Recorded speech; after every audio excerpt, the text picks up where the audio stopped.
Для создания камина вам понадобятся прочные коробки. Я склеивала между собой 5 штук одинаковой глубины 13 сантиметров.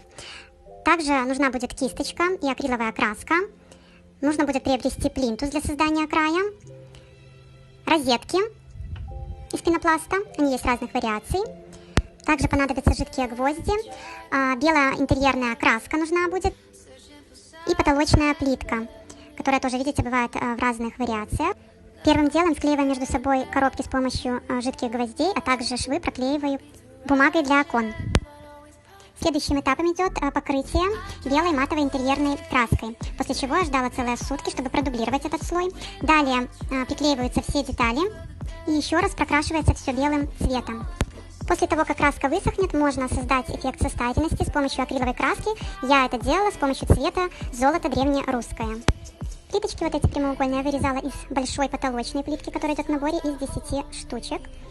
И вот сфотографировала вам их поближе. Честно говоря, я его делала долго, 4 или 5 дней, просто потому что ждала, пока хорошенько высохнет каждый слой. Под постом сейчас напишу список всего необходимого.